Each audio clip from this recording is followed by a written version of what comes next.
हर हर शंकर वेद भारत परिक्रम यात्रा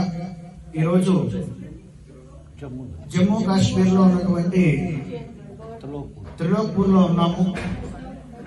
ఎంత విశేషమనంటే ప్రతి సంవత్సరం పదుల సంఖ్యలో ఉన్నటువంటి ప్రచార యాత్రలో పాల్గొనేవాళ్ళు ఈసారి అత్యధికంగా 100 మంది 100 ఆద్మీ ఈ రోజు 100 మందికి పైనే మన పరిక్రమ యాత్రలో పాల్గొన్నారు.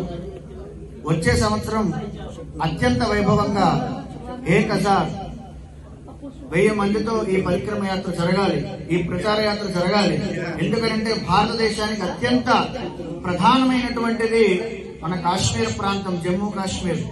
ఎందుకంటే కశ్యప మహాముని దగ్గర నుంచి, కశ్యప ప్రజాపతి దగ్గర నుంచి ఆ వంశస్థులందరూ వచ్చినటువంటి వారందరూ ఈ రోజు మనం వస్తున్నామనంటే కొన్ని వందల మంది ఈ రోజు ఇక్కడ వేద ప్రచారంలో పాల్గొన్నారు. వచ్చే సంవత్సరం ఇంకా అధిక సంఖ్యలో అందరూ రావాలని ఈ వేద భారత పరిక్రమ యాత్ర విశ్వవ్యాప్తంగా, దేశవ్యాప్తంగా వేద భూమిగా ఇది ఉత్తరోత్తర ఇంకా అభివృద్ధి చెందాలని, ఇంకా కాశ్మీరీ పండితులందరూ కూడా ఇంకా వేదాధ్యయనానికి, మన వైదిక సంస్కృతి సాంప్రదాయాల్లోకి ఇంకా మక్కువ చూపించాలని. ఎందుకంటే వారికి అక్కడ అవకాశం ఉందో ఉండకపోవచ్చు మనకు తెలియదు, కానీ ఇంకా అత్యధికంగా అక్కడ ధర్మ కార్యాలు జరగాలి.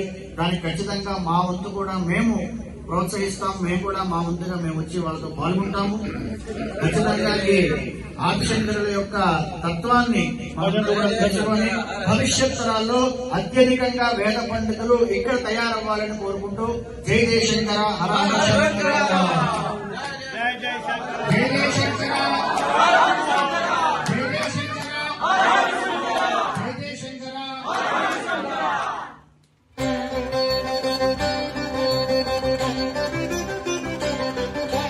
नित्यं वेदं सत्यं वेदं न्यायं वेदं धर्मं वेदं नीतिवेदं नियमं वेदं शास्त्रं वेदं सकलं वेदम्.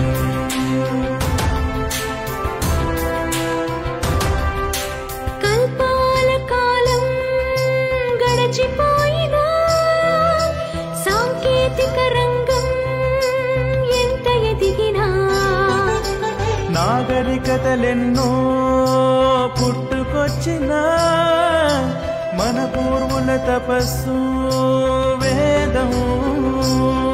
ఆ వేదమే కద శాశ్వతము, పరమాత్మనే కద సాఫల్యము. వేద సారము సాయుధ్యము, జాతి ఉన్నతికి అది సాయుధము. నిత్యం వేద